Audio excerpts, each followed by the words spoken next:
Mais après Serigne Ndiaye 2, coach Diala, j'aimerais avoir l'adversaire de Albouri. Albouri, il a eu son premier combat de MMA. C'était un combat d'exhibition lors du festival Eric Fasport et Santé. J'étais présent. L'adversaire d'Albouri, aujourd'hui, qui est aussi l'un des lutteurs aussi qui sont très aimés au Sénégal et tout, et un lutteur aussi, comme l'a si bien dit tout à l'heure Ibrahima, qui s'entraîne très dur pour pouvoir vraiment intégrer carrément le MMA. Et lors de son combat face à Lamine Sène, qui est un professionnel, Albouri s'est entraîné très dur. Il s'est entraîné très dur, ça veut dire qu'il va continuer sa préparation. Qui est l'adversaire d'Albouri?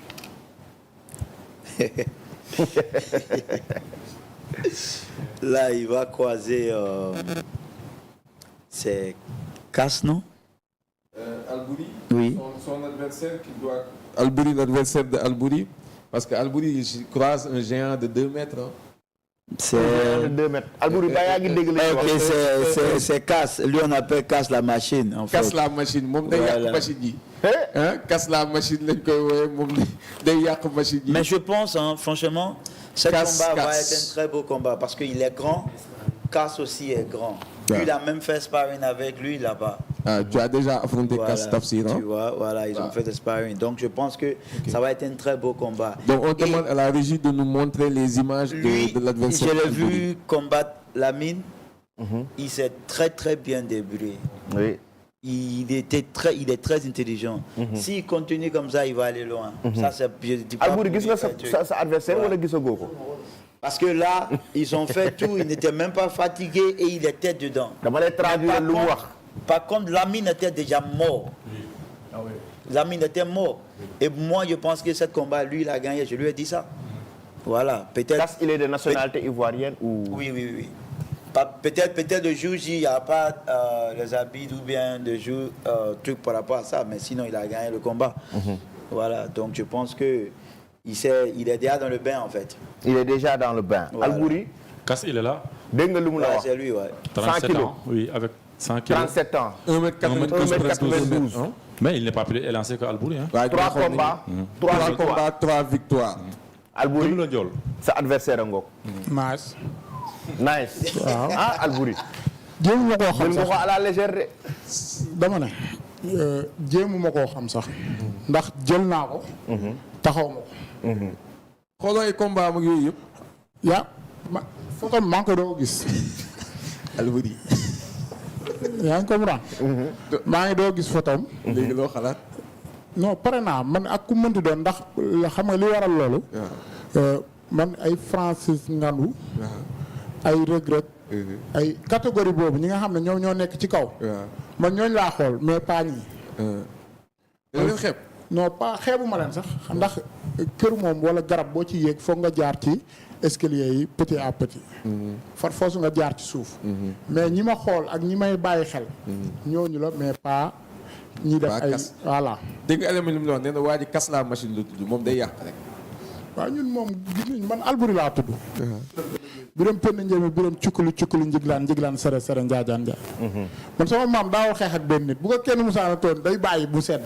bàyyi ba ngeen mat fukk mu boole leen noq leen jongal leen xarafal leen kon nag maanaam kii wax dëgg yàlla ak nu mënti tudd loolu moom la concerné voilà juste nag man je suis prêt pour tout ak ku mënti doon quoi yaakaar naa ne pare nga pour tout waaye nag kii mu nekk koo xamante ni tey gis nga ko njool la yéen a xaw a neexoo si taay peut-être mu xaw la ëpp expérience tey côté li nga xamante ni tey moom moo di wàllu MMA te yaakaar naa ne depuis sa combat ki nga xamante ni tey moom moo di Lamine Sène peut-être gisoon nañ na tey si ay salle tey est-ce que liggéey bi tey yaa ngi si woon au sérieux am peut-être parce que aussi liggéey bi tamit yaakaar naa ne liggéey la souvent aussi dina neex ni neexal beeg yooyu noonu tey waaye yaakaar naa tey pour d'autres professionnels tey pour mel ni Tafsir tey nekk un champion tey du monde tey yaakaar dafa war a nekk liggéey bu assidu liggéey boo xamante ni tey yaakaar liggéey bu quotidien nga xam ne chaque jour est-ce que yaa ngi ci normalement c'est que man moom ba ma toogee ci làmb ji di bëgg a bëre mënu ma bëre te MMA bi ma sentir na heure bu ma bëggee xeex dinaa xeex boobu ba tey MMA bi laa jox bopp chaque jour bu mbëri demee écrit ba man saal MMA yi laay dem depuis lors nag ba tey jii nii chaque jour maa ngi ci entraînement yi bu dee entraînement mooy maye ndam bu dee entraînement mooy joxe bu dee entraînement mooy tax ma yegg fi nga xam ne fa la champion yu mag yi yegg dinaa fa yegg.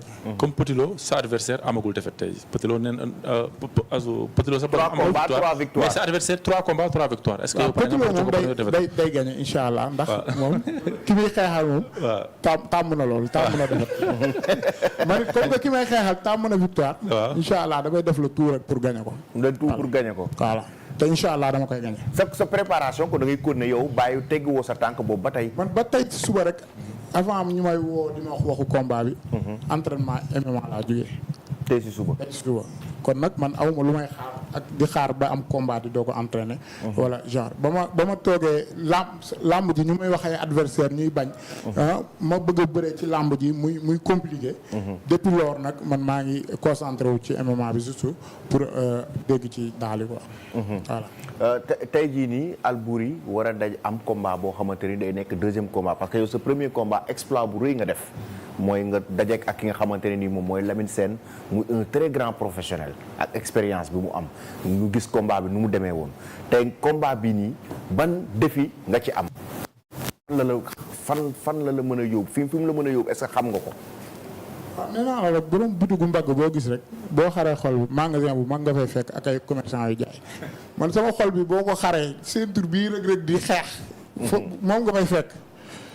yow dafa mel ni xaalisu MMA da nga ko soxla lool. non dama ciy lekk maanaam bu ma yàlla di à part yàlla maanaam bu fekkee yàlla génn na taxawe ne. dama naan force dama ciy lekk ndax yàlla mooy dogal. mais maanaam bu dee bu ma ko tegee ci ay adversaire ak yooyu. force dama ciy lekk force. dafa mel ni Albouri moom xaalisu MMA daf koo bëgg. donc il est très confiant et effectivement on peut le confirmer parce que sur son combat contre Lamine Sène.